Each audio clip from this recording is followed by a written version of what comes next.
വെക്കേഷന് നാട്ടിലേക്ക് പോകുന്നതിനേക്കാളും മുന്നുള്ള നമ്മുടെ പാക്കിംഗ് പരിപാടിയൊക്കെ സ്റ്റാർട്ട് ചെയ്തിട്ടുണ്ട്. നാട്ടിലേക്ക് പോകാനൊക്കെ ഇഷ്ടമാണെങ്കിലും അതിന് മുന്നുള്ള ഈ ഒരു പാക്കിങ്ങിനോട് വലിയൊരു ഇൻട്രസ്റ്റ് ഇല്ല കേട്ടോ. പക്ഷെ ഇത് ചെയ്തല്ലേ പറ്റുള്ളൂ. ഇപ്പോൾ വീട്ടിലിടാനായിട്ടുള്ള ഡ്രസ്സുകൾ വേറെ, അതുപോലെ പുറത്തേക്ക് ഇടാനായിട്ടുള്ള ഡ്രസ്സുകൾ സെപ്പറേറ്റ്, അങ്ങനെ രണ്ടാക്കിയിട്ട് വേണം എടുത്തു വെക്കാനായിട്ട്. അതുകൊണ്ട് തന്നെ ഞാനെപ്പോഴും നാട്ടിലേക്ക് വരുമ്പോൾ ഇടാനായിട്ടുള്ള വീട്ടിലിടുന്ന ഡ്രസ്സുകൾ അവിടെ തന്നെയാണ് കേട്ടോ വെച്ചിട്ടുള്ളത്. അപ്പോൾ അതുകൊണ്ട് എനിക്ക് പുറത്തേക്ക് പോകുമ്പോൾ ഇടാനായിട്ടുള്ള കുറച്ച് നല്ല ഡ്രസ്സുകൾ മാത്രം ഇടുന്ന എടുത്താൽ മതി. അങ്ങനെയെങ്കിലും കുറച്ച് നമ്മുടെ പാക്കിംഗ് ഒന്നും കുറച്ച് കിട്ടുമല്ലോ. പിന്നെ അതുപോലെ തന്നെ കുട്ടികൾക്കാണ്, പിന്നെ അതുപോലെ വീട്ടിലിടാനായിട്ടുള്ള ഡ്രസ്സുകൾ വേറെയും അതുപോലെ പുറത്തേക്കായിട്ടുള്ളത് അങ്ങനെ രണ്ടാക്കിയിട്ട് എടുത്തു വെക്കാനായിട്ടുള്ളത്. നമ്മൾ കൂടുതൽ എൻ്റെ ആണെങ്കിലും അതുപോലെ മക്കളുടെ ഡ്രസ്സ് ആണെങ്കിലും നമ്മൾ നാട്ടിൽ നിന്ന് തന്നെയാണ് അധികം വാങ്ങിക്കാറുള്ളത്. അപ്പോൾ അതുകൊണ്ട് തന്നെ കുട്ടികളുടെ ഡ്രസ്സ് ഞാൻ എപ്പോഴും നാട്ടിൽ നിന്ന് ഓൺലൈനായിട്ടായിരിക്കും നമ്മൾ വീട്ടിലേക്ക് ഇടാനായിട്ടുള്ള അങ്ങനത്തെ ബനിയൻ ടൈപ്പ് ആയിട്ടുള്ള കുറച്ച് ടീഷർട്ടോ പാൻസോ ഒക്കെ വാങ്ങിക്കാറില്ലേ. അപ്പോൾ അത് ഒരു വർഷത്തെ നമ്മൾ ലാസ്റ്റ് ഇയർ വാങ്ങിച്ചത് ഇപ്പോൾ അവർക്ക് സൈസൊക്കെ ചെറുതായിട്ടുണ്ടായിരിക്കുമല്ലോ. അപ്പോൾ ഇനി നാട്ടിലേക്ക് പോകുന്ന ആ ഒരു സമയം നോക്കിയിട്ടായിരിക്കും അടുത്ത അവർക്ക് വേണ്ടിയിട്ടുള്ള വീട്ടിലിടാനായിട്ടുള്ള ഡ്രസ്സുകളൊക്കെ നമ്മൾ ഓർഡർ ചെയ്യുക. അപ്പോൾ അതുകൊണ്ട് തന്നെ വീട്ടിലേക്കുള്ള ഡ്രസ്സുകൾ നമുക്ക് അവരുടെ അധികം എടുക്കേണ്ട ആവശ്യമില്ല. എന്നാലും നമ്മൾ വാങ്ങിച്ച ഡ്രസ്സുകൾ അവർക്ക് കറക്റ്റ് സൈസ് ആവോ ഇല്ലേ എന്നുള്ളത് അറിയാത്തതുകൊണ്ട് അതിന് വേണ്ടിയിട്ട് ഒരു 1-2 ഡ്രസ്സുകൾ മാത്രം മോന്റെയും മോളുടെ ഒക്കെ എടുത്തു വെക്കാറുണ്ട്. പിന്നെ നമ്മൾ പുറത്തേക്ക് ഇടുമ്പോൾ ഇടാനായിട്ടുള്ള കുറച്ച് നല്ല ഡ്രസ്സുകൾ മതി അധികം എടുത്തു വെക്കേണ്ടത്. ഇനി നാട്ടിലേക്ക് പോകുമ്പോൾ നമുക്ക് നാട്ടിലേക്ക് പോകുന്നതിന്റെ സന്തോഷമൊക്കെ ഉള്ളതുകൊണ്ടും പിന്നെ അതുപോലെ തന്നെ കുറച്ച് ഡ്രസ്സുകൾ മാത്രം നമുക്ക് എടുത്തു വെക്കാനായിട്ട് ഉണ്ടാവുള്ളൂ. വേറെ അധികം ഐറ്റംസ് ഒന്നും നമുക്ക് അവിടേക്ക് ഉണ്ടാവില്ലല്ലോ. ഇനി അവിടെ നിന്ന് തിരിച്ചു വരുമ്പോഴായിരിക്കും നമുക്ക് ഇതുപോലെ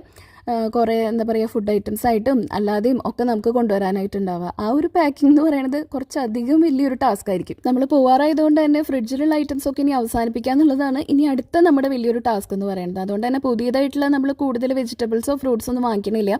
നമ്മുടെ കയ്യിലുള്ള അതായത് ഫ്രിഡ്ജിലുള്ള സാധനങ്ങളൊക്കെ ഒന്ന് അവസാനിപ്പിക്കാൻ പോകുന്നതിനേക്കാളും മുന്നേ. അതുകൊണ്ട് തന്നെ കുറച്ച് ബീൻസ് ഇരിക്കുന്നുണ്ടായിരുന്നു.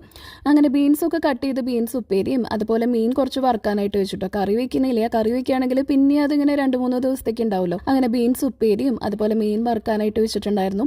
ഇനി ചാറുകറിയായിട്ട് നമ്മൾ വേറെ ഒന്നും വെക്കണില്ല. എല്ലാം നമ്മുടെ തൈരാണെങ്കിലും അതിൻ്റെ ഡേറ്റൊക്കെ കഴിയാറായിട്ടുണ്ട്. അപ്പോൾ അതൊക്കെ വെച്ചൊന്ന് അഡ്ജസ്റ്റ് ചെയ്യാം.